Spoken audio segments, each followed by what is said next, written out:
Я сидел, ждал концерт, думал, вообще никто не придет. Но спасибо, что вы все тут. Ну что, дадим огня? Дадим огня? Не дадим, походу. Дадим огня!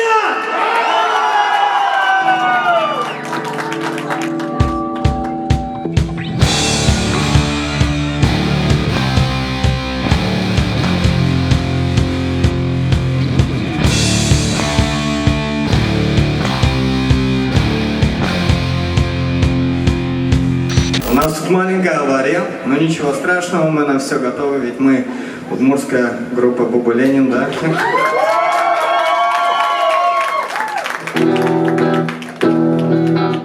Буба Ленин — это... Ладно, придется сказать. Может, что-то крутое придумать, а?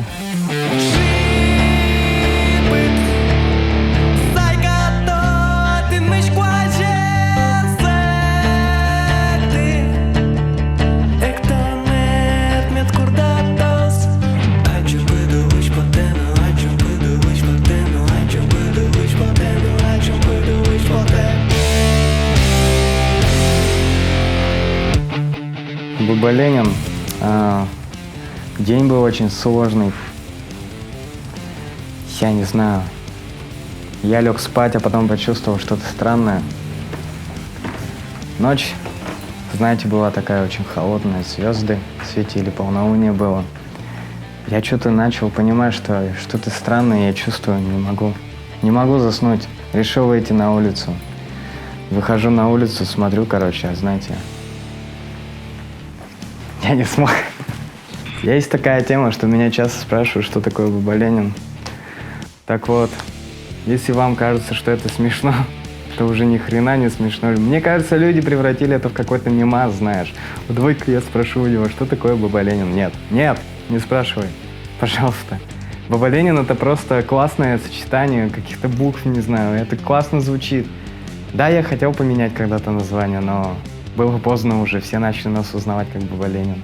И в принципе, когда я слышу, а сейчас выступает группа Буба Ленин, я иногда такой, ну да, прикольное название группы, да, и иду выступать. А иногда уже пофиг. Но в любом случае, это уже Буба Ленин, и это никак не исправить, просто прикольно звучит. Почему бы? Пожалуйста, не спрашивайте больше.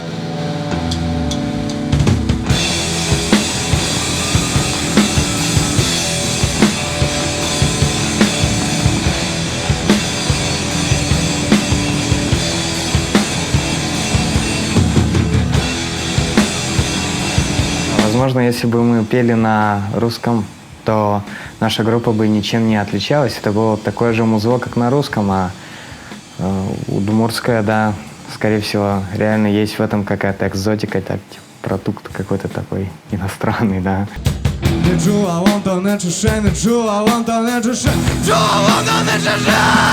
И очень много людей слушают, которые не понимают язык. То есть они приходят, кто не понимает язык, говорят, круто, но мы ничего не поняли, но очень круто. И тут вопрос, ну, они же пришли на нашу группу, то есть можно подумать, что они, может, просто пришли тусануть, да, там, попрыгать, поплясать и так далее, вот все, слэмси, вот эти дела, но то же самое они могли сделать под другую группу, например, ижевскую, ту же самую. Тут начинаешь думать о том, что, ну, вправду, наверное, для некоторых людей не так важен язык. То есть мы же слушаем английские песни, не всегда же мы просто как-то смотрим переводы. Мы слушаем, нам нравится, и мы привыкли к этому. Круто было бы, если удмуртский язык был бы таким же, то есть все эти шутки типа «деть буреч», «деть перепечь» пропали бы наконец-то. Короче, эшьёс, мармоналит леду верай, сок шири херня. Одик ты ледует шуктан. Вунети эншу мачкино, вунети эншу мачкино, вунети эншу мачкино, нети эншу мачки. Ну, слушай, когда смеются, например, над твоими песнями, типа ха-ха на удмуртском, это же все равно обидно. Че ты смеешься над моими песнями? Сам напиши, придурок. Ну, типа, реально же обидно становится, когда смеются. глумятся, типа, да, удмуртский язык, он типа такой, а ты вкладываешь туда, пишешь. Ты же ничем не отличаешься, ты такой же музыкант, ты также стараешься, и нет такого, что на удмуртском писать, например, легче, или на русском, или на английском. Все как бы на одном уровне. Все постепенно превращается в какую-то непонятную дешевую херню, где нужны только деньги, где нужен только кайф, наверное. Отношения, там, дружба, отношения с друзьями, да и вообще вся любовь как бы превращается в какую-то непонятную игру, где решается не то, насколько будет счастлив человек, а кто выйдет из этой всей игры победителем, что ли, кто больше получит какого-то, не знаю, какого-то такого же дешевого счастья, какой-то непонятный, не знаю, может, понтов кто больше получит и так далее. А вся вот эта вот тема насчет искренности, насчет правды, она вся уже исчезает сейчас. Правду уже используют в целях, чтобы кого-то там обмануть, наоборот, чтобы добиться чего-то лучшего, чтобы быть круче кого-то, а чтобы сказать правду, например, в лицо там, или просто признаться кому-нибудь в чем-то, уже не хватает сил, да и никому не интересно. Ну, короче, вот там сидит Сергей Ксенофонтович, мой отец. Он написал песню одну, она мне очень понравилась. Я украл у него припев, и мы сделали другую песню, но это та же песня, но другая. И вы все ее прекрасно знаете, да? Котику дальше шутов.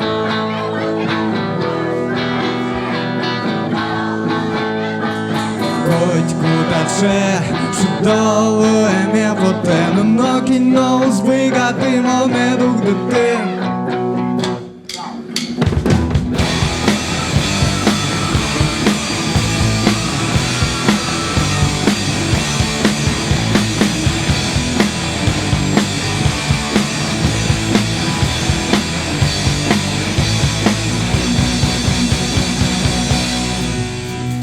Здесь бурыч? Все? Да? Ага. Уже. Пойдемте на занятие. А какое занятие будет? Как? Последнее ваше занятие. Последний музыкальный. Да. Вспомним все. Вспомним все, что выучили. Все началось с того, наверное, когда диплом писал в прошлом году. Такой начал задумываться, типа, о будущем, типа, что дальше-то делать. И что-то так начал думать, нужно же работать идти. Вот смотрю на своих друзей, там не только друзья, а вообще на всех, типа, начинается работа, ипотека, как у нас обычно, семья. Я такой, что-то не хочу я так, что-то так неинтересно. И думаю, куда пойти. А дай-ка, думаю, пойду в детский сад музыкальным руководителем. Потому что в детском саду как-то и атмосфера другая, и проблемы у детей другие. Если у нас, например, проблемы, там, не знаю, какие-то, типа, не хватает денег или еще что-то в детском саду, типа, какие могут быть проблемы? А, Миша не дал игрушку поиграть, я не успел, там, я не покушал, вот такие проблемы. Я подумал, когда в сад приду, будет как-то, сам окунусь в эту атмосферу, будет как-то полегче, не знаю. Ну, в итоге так и вышло. Все, сели. Почему опять дырочки оставили, вместе сели? Артем? 12 столиков? Ну, посмотрим. Я вас еще поспрашиваю чуть-чуть. Хотите 12 столиков, что ли? Так, тишина. Ну все, молодцы. Так, сейчас мы станцевали с вами. Молодцы, но мы как договаривались? Я вместо Вики Сунцовой была. Ну, молодцы, да, у нас людей сегодня чуть-чуть поменьше, но вы не растерялись. Но мы как договаривались с вами? Когда кто-то выходит, мы его можем толкать? А можем кричать на него, иди уже быстрее. А как мы должны это делать, если кто-то забыл? Аккуратненько. Аккуратненько, да, подсказать, молодцы. Теперь в садике работаю. И временами даже бывает, что настолько в садике как-то заигрываешься со всем этим, что когда к друзьям приходишь, начинаешь общаться с друзьями, как с детьми, типа, ну, привет, как дела у тебя, что у тебя нового, вот такая вся тема начинается.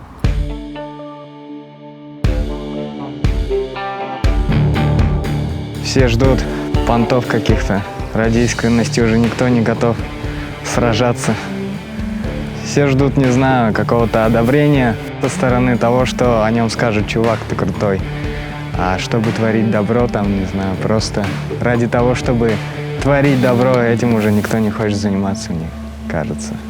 Забывают вообще люди о том, кто ты есть на самом деле, и делают что-то ради того, чтобы быть круче.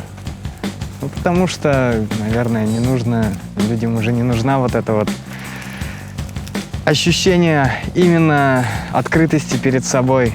То есть они могут получить удовольствие от того, что они станут там популярнее и не будут думать о том, как они через это прошли.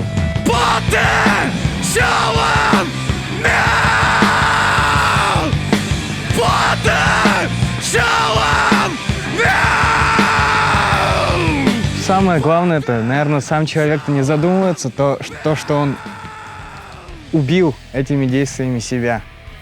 То есть все равно же с детства он какие-то принципы, какие-то нормы у него все время в голове были, а потом бац, он такой жилку нашел, золотую жилку, и пошел по ней.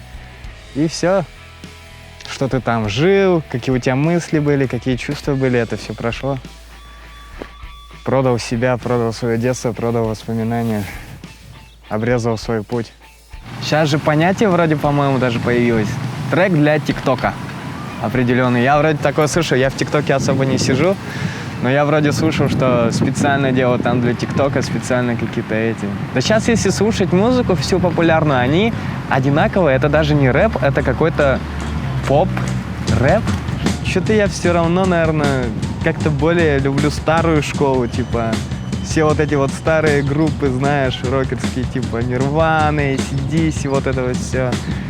И музыка, она сейчас классная, но она какая-то без души, что ли.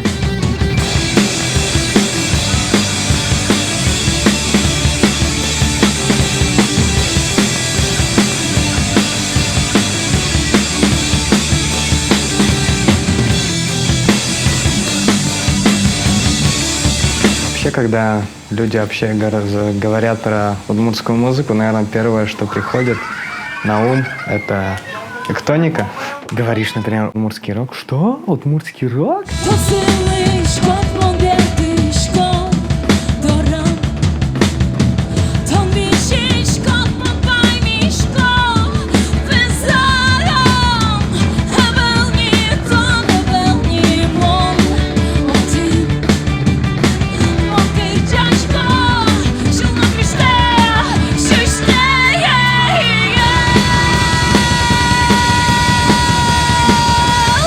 Люди знают про электронику, а про других крутых людей не знают. Они даже не хотят, наверное, в этом всем участвовать, потому что, по сути, что у электроники есть дискотеки, у электроники есть поп-музыка легкая.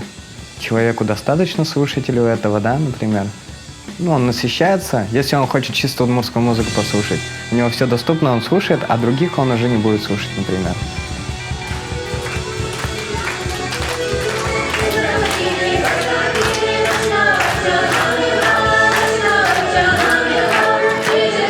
Хлопаем.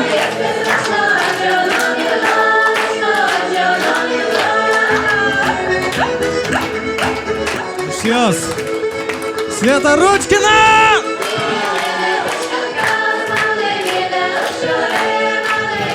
Раз, два, три. Больше, наверное, все-таки какой-то эмоциональный такой обмен, знаешь, происходит, потому что очень приятно, когда ребенок рассказывает на полном серьезе свои проблемы, он тебе же доверяет, и он спрашивает: Кирилл Сергеевич, а что мне делать? Вот у меня так-то. Я говорю: чувак, сейчас разберемся, пытаюсь ему помочь как-то и так далее. Вот. Больше такой обмен у нас все время эмоциональный. Я их, конечно, учу на занятиях наших, веду себя как специалист, как преподаватель, а потом все, бегаю по всем группам, на меня все орут. Ну не орут уж, а типа Вы же специалист, вы должны себя вести как специалист. Мне пофиг, мне как-то нравится там просто с детьми напрямую общаться. Я прихожу там в группу с машинками, с кем-то поиграем, там порисуем или еще что-то сделаем. Пообнимаемся, с кем-то решим какие-то вопросики, все дела, выйдем на прогулку, дальше будем тусить и все.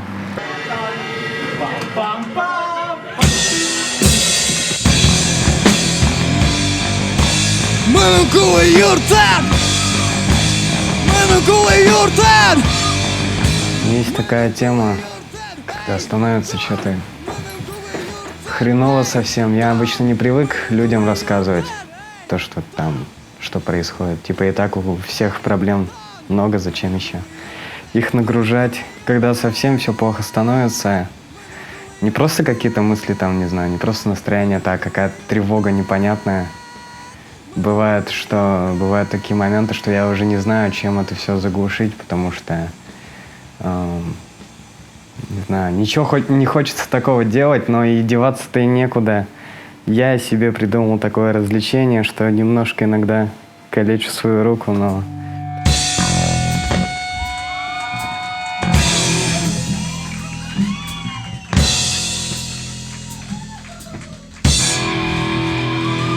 С такой целью, чтобы убить себя, да, чтобы что-то там плохое сделать, а просто ради того, чтобы ощутить какую-то физическую боль.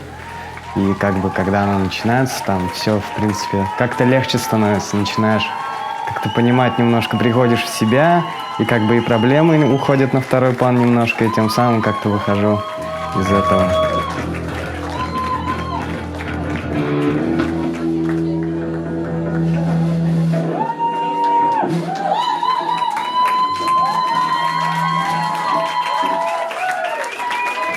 Еще у меня есть на руке ожоги сигаретные. Это, можно сказать, Я даже ими горжусь, наверное, потому что как-то было, что просто стою, дай-ка, думаю, попробуй себе обжечь руку.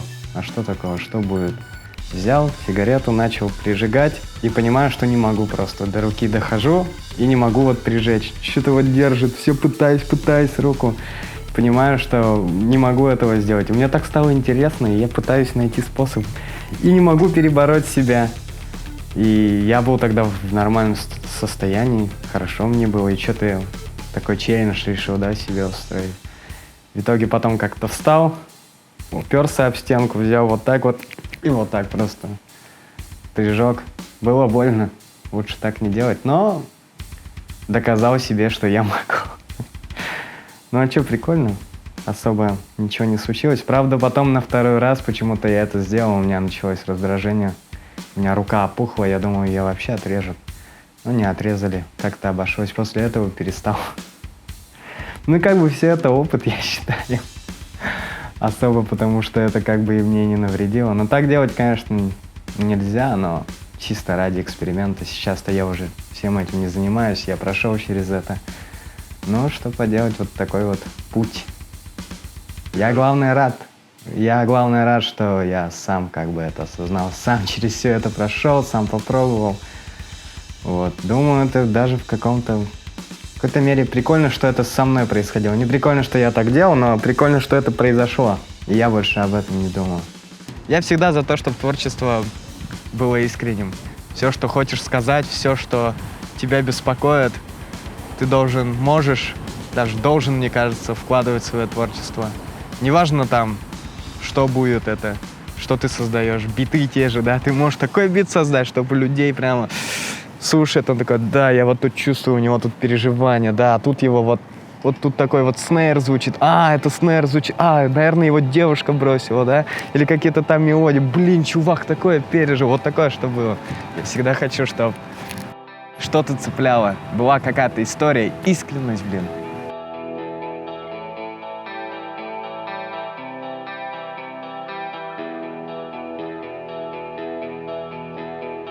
Еще ненавижу людей, которые выводят все свои вот эти вот отношения, рассказывают кому-то про эти отношения. Ну ладно, там лучшим друзьям можно, а некоторые ведь прямо всем там делятся, что у них происходит. Или когда встречаются, потом расстаются и начинают про друг друга рассказывать всем плохое. Это вообще херня, по сути. То есть ты встречался с человеком, клялся в любви, он был тебе самым близким, дарил подарки, там всю жизнь проводил.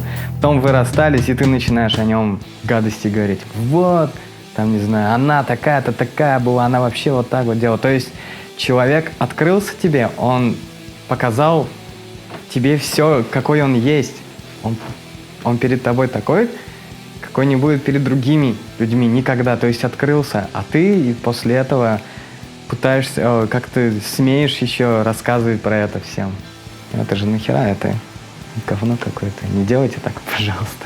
Вот было как раз-таки такое, за что я себя немножко ненавидел. Но я это понял и больше так делать не буду. Короче, когда я работаю, у меня свободное время, я выхожу на перерыв. Вот туда, чуть подальше от садика. А дети-то замечают.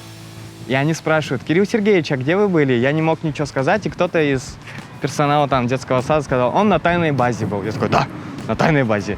И они так запомнили все это, знаешь. И потом выпускники, вот, выпускная подготовительная группа, все у меня спрашивала: а когда, Кирилл Сергеевич, вы покажете нам тайную базу? Это было в апреле. Я им такой сказал: после выпускного.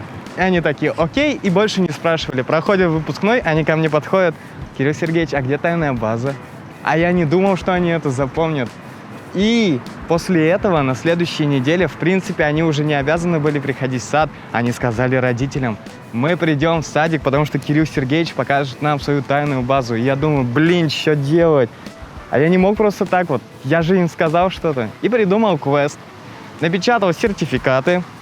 Понял, да? И типа придумал такую тему, типа у меня есть тайный орден. Какой-то тайный орден такой, типа, и я сейчас все сделаю нормально. Распечатываем сертификаты, типа, вот ты теперь там в тайном ордене, там, выхожу к ним говорю потом: сейчас будут испытания, вы будете проходить все это. Стою в центре, говорю: только вы должны запомнить. Первое правило клуба: никому не говорить об этом клубе, и начинается вся эта тема. В итоге мы все это прошли, все вот эти вот квесты я им давал, все задания. И после этого торжественно вручил сертификаты и купил им шоколадки и сказал, что типа у нас тайная база моя взорвалась, там произошел пожар, катастрофа, у меня джинсы порвал. Вот сказал, они спросили, что случилось, я сказал: вот как раз дрался там с врагами, все вот эта вот тема. И вот эти шоколадки, типа, это последнее, что осталось тайной базы. Теперь вы сами организуйте свою тайную базу. Они такие: все, хорошо. Спасибо вам, Кирилл Сергеевич. И я успокоился. Гужен, метод чебер, качада каржа.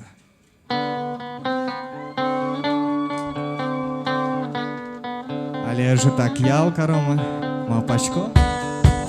На фоне чувств, конечно, когда ты подпитан, скажем, любовью, то ты можешь вообще написать такую песню, которой даже никогда не мечтал, например. То есть это настолько крутое чувство, открывает какие-то особые возможности. Ведь когда человек влюблен, он счастлив, я считаю, когда его любят, он счастлив. И когда человек счастлив, у него, конечно же, открываются какие-то новые возможности. Даже какие-то нечеловеческие, потому что он уходит куда-то вот в правильное русло, так скажем, в русло гармонии, там, вселенской, вот этой вот любви, уходит, и у него начинаются какие-то скрытые чувства, которых он, может, даже раньше не испытывал никогда в жизни. Начинает писать песни и сам офигевает от того, что написал. Потому что во время именно вот этих вот всех чувств, как я уже сказал, открывается новое дыхание. А так, конечно, когда любви нет, когда ты одинок, можно писать классные холостяцкие песни про то, что какой ты раздолбай и со всеми гуляешь. Єрвіже миним, що ти здорищу жвал, віжили не тонше рикать кутну нал, малике на дом миним, чим гетуба, щулами минам, шуїш, то там, сука! Утічвіга бирга, бир, течеля бакча, котир, шоуди, хоча не кіне, кафе, тонут шумки, хоча не кіне, улини углови, кварлен, квараєс, минамі ранцо, кварлен, там крилиш кода, кварлен, минамі ранцо, кварлен. Я привык к удмуртскому языку писать под удмуртский текст. То есть, когда пишут там песню, есть же такое понятие йогуртный английский, начинает что-то напевать на этом йогуртном английском, что-то начинает петь, а я наоборот на йогуртном удмуртском начинаю что-то напевать уже, я заметил, у меня такое началось, то есть когда сочиняю именно для Баба Ленина песню, я начинаю вот на удмуртском уже петь, поэтому. Да и в принципе, когда что-то такое напеваю, мотивчик придумываю какой-нибудь, тоже удмуртский язык начинается.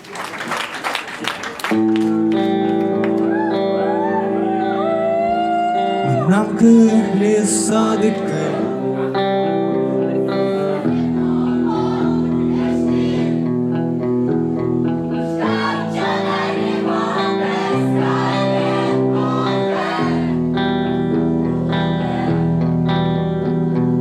Пам'яси кашка.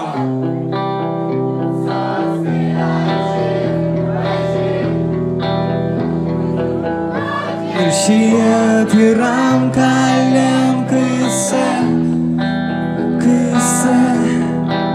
Момвалочко тоне, но жалечко тоне, но мона чивань зесери. Намного более умнее этот альбом, чем первый, намного более круче и профессиональнее, наверное, можно сказать. Выпущу еще 8 альбомов, будет зашибись. И главное, самое крутое, что я считаю первый свой альбом вообще полным дерьмом. А что прикольнее, я и второй начинаю уже так думать, потому что время проходит, такой понимаешь, что же я сделал. И вот это самое главное, что дает понять, что ты не падаешь вниз, а поднимаешься вверх. Оно тебе не очень помогает, в принципе, писать песни, потому что ты такой, я херовый музыкант, походу. А оно, наоборот, понимает, дает тебе понять, что ты растешь. То есть ты понимаешь, что это уже не твой уровень. Все. Когда-то ты считал этот альбом вообще офигенным, когда записал, но сейчас он уже на втором плане, и значит, ты растешь, значит, все хорошо у тебя. Не-не-не, только ты издал, конечно, вау-эффект вот этот есть, то есть эйфория какая-то, ты крутой музыкант. Проходит время, начинаешь потихоньку понимать, что можно круче, а потом уже полное говно. Вот и типа вот это для меня самый главный фактор того, что я движусь наверх, а не вниз.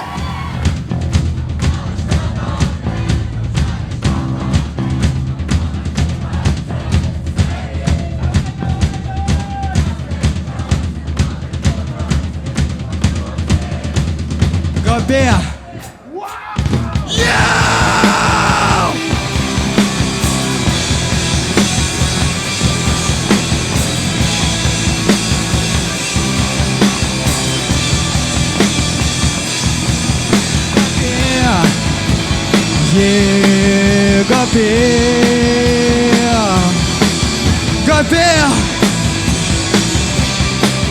Гопе!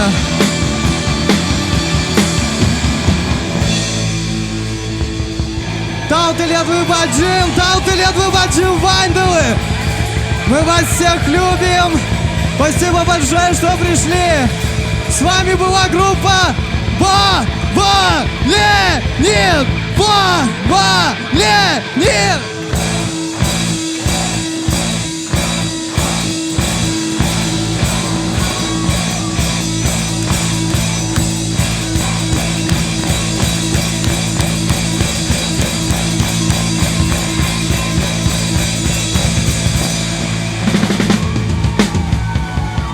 Тау!